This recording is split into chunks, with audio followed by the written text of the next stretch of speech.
March 6, 1944. 25,000 feet over the northern German plain, the spires of Berlin already visible through broken cloud ahead. Major Tommy Hayes brought 48 P-51 Mustangs of the 357th Fighter Group east from England that morning, and somewhere over the Reich his lead squadron had lost the thread. 15 of his fighters had already turned back with engine trouble, a hazard of flying a brand-new airplane at the ragged edge of its range. The rest pressed on, escorting bombers into airspace no American fighter group had ever escorted bombers into before. Hayes keyed his radio and asked the question that decided the mission. "Where is Berlin, OBee?" His squadron leader answered that the city lay behind them. Hayes turned the whole formation 180 degrees, and the turn was correct.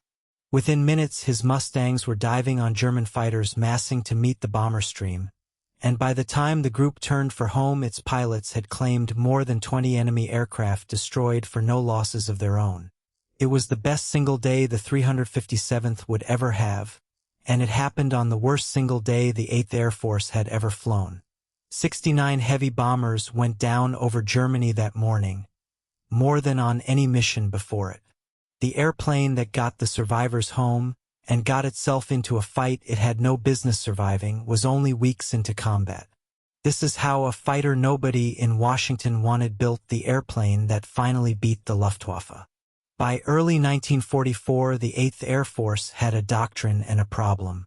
The doctrine held that formations of heavily armed bombers, flying in tight defensive boxes, could fight their way to a target in daylight without fighter escort and hit it with enough precision to cripple German industry. The problem was that the doctrine kept getting disproven in blood. For months earlier, on the second raid against the ball-bearing works at Schweinfurt, 60 bombers had been shot down and 600 more airmen killed, wounded or captured in a single afternoon, a raid the survivors called Black Thursday. The bombers had guns, but German interceptors could stand off outside their range and fire rockets and cannon into the formations, then dive away before the escorting fighters, which could only fly partway to the target and back, ever arrived. Every fighter in American service in early 1943 shared the same flaw. The Spitfire was superb over the English coast and helpless 100 miles past it. The P-47 Thunderbolt could fight and fight well, but its radius without drop tanks left it turning for home over Belgium while the bombers flew on alone into Germany. The P-38 Lightning had range, but its turbo superchargers and engines struggled in the deep cold of high-altitude escort work over the Reich. The Luftwaffe knew all of this. Fighter squadrons that had been fighting in Russia and North Africa were pulled home through the winter of 1943 to build a home defense force focused on one target: the unescorted gap in every American bomber mission. If that gap could not be closed, American planners understood that the daylight bombing campaign, and the doctrine built around it, would bleed itself to death before it ever reached Berlin. The airplane that closed the gap had started life as almost the opposite of a high-altitude interceptor. North American Aviation designed it in 1940 at the request of the British, who wanted a fighter built fast and built well, and delivered a clean, low-drag airframe around an Allison engine that gave it excellent speed and handling below 15,000 feet and increasingly poor performance above it, exactly the altitude at which the air war over Germany was being fought. The airplane sat in a kind of limbo, admired for its lines and dismissed for its ceiling, until British test pilots suggested mating the airframe to the Rolls-Royce Merlin engine already powering the Spitfire. Built under license by Packard as the V1650, the new engine used a two-stage, two-speed supercharger that transformed the Mustang's high-altitude behavior almost overnight.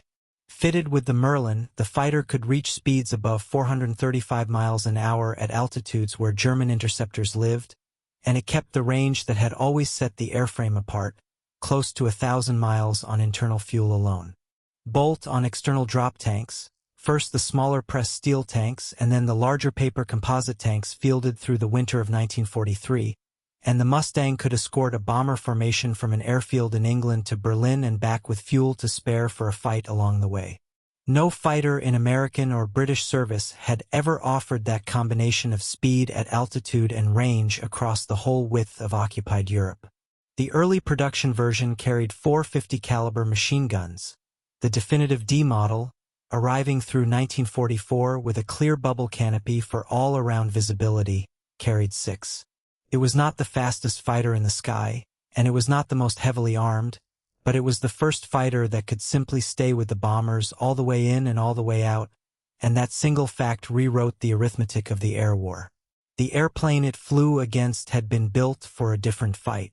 The workhorse of the German home defense force was the Messerschmitt 109G, a fighter roughly a decade older in design than the Mustang and still dangerous in the hands of an experienced pilot, fast and quick to turn but cramped, tiring to fly for hours at a time, and increasingly weighed down with extra cannon bolted on to knock down bombers. Alongside it flew twin-engine heavy fighters, Messerschmitt 110s and the newer Messerschmitt 410, airplanes built to stand off from a bomber formation and pour heavy cannon fire into it from outside the range of a bomber's own defensive guns. Against unescorted bombers, that combination worked. Against a single-engine fighter with the speed and altitude performance to dive on them from above, the heavy fighters were nearly helpless, too slow and too poorly armed for close, turning combat, and March 6th would prove it in the space of a few minutes over Berlin. The first Merlin-powered Mustangs reached the 8th Air Force in England in the winter of 1943, and newly formed groups like the 357th were still working the airplane's rough edges into shape when the missions of March 1944 began.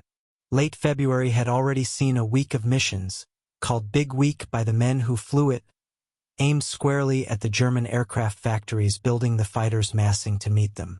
It broke ground for what came next without breaking the Luftwaffe outright. On March 4, 1944, a small, weather-scattered American force became the first to drop bombs on Berlin at all, more by navigational accident than by design, and most of the mission was recalled before it reached the city. 2 days later, the 8th Air Force went back in earnest. This was not a probe.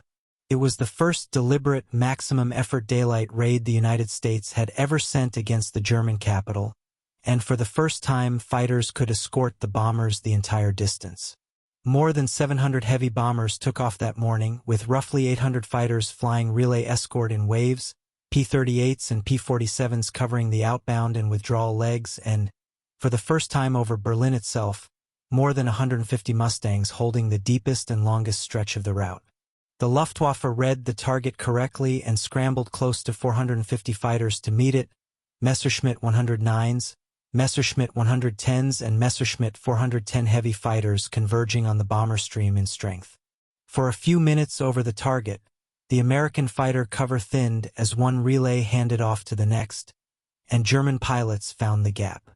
15 bombers of the 100th Bomb Group went down in that span, a run of losses that earned the group its grim nickname, the Bloody 100th.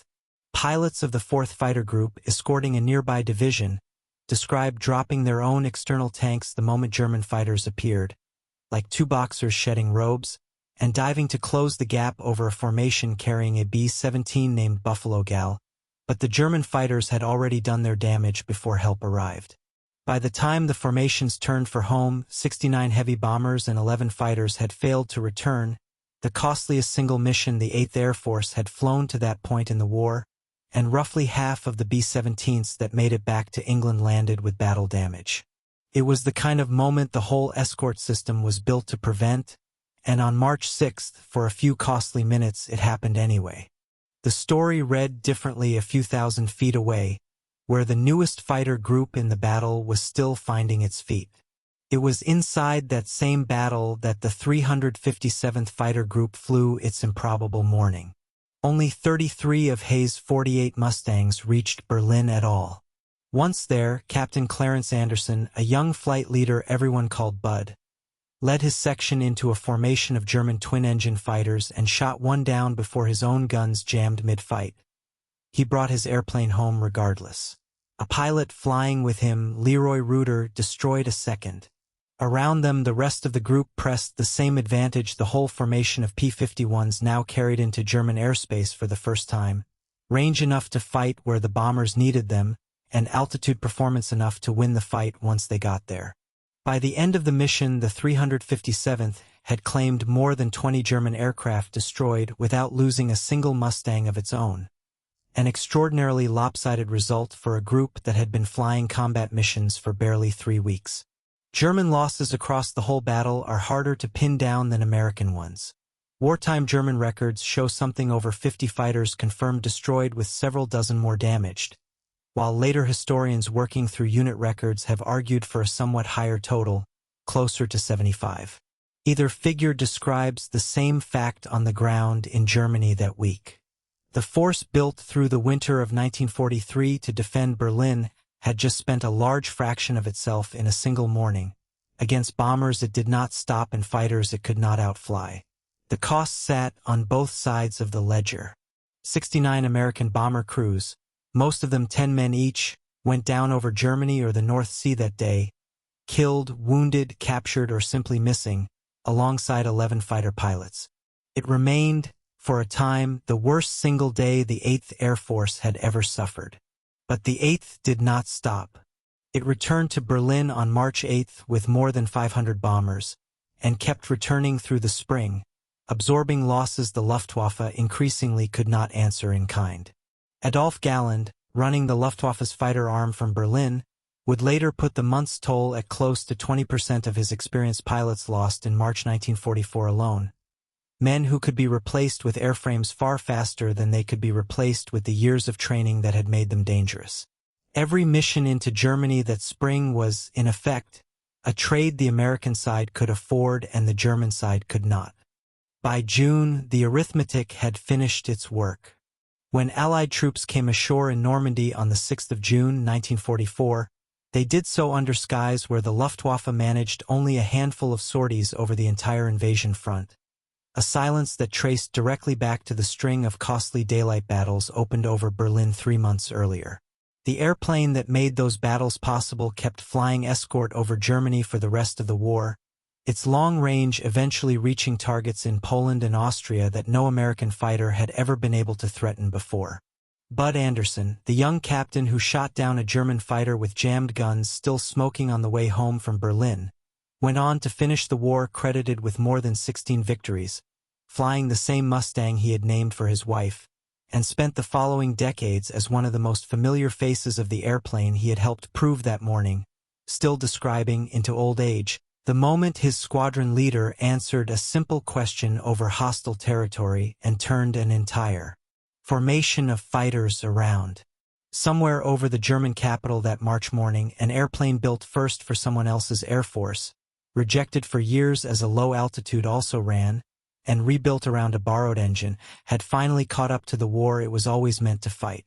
If you want more single missions like this one told through the machines that flew them, subscribing helps the channel find the people who care about getting the details right.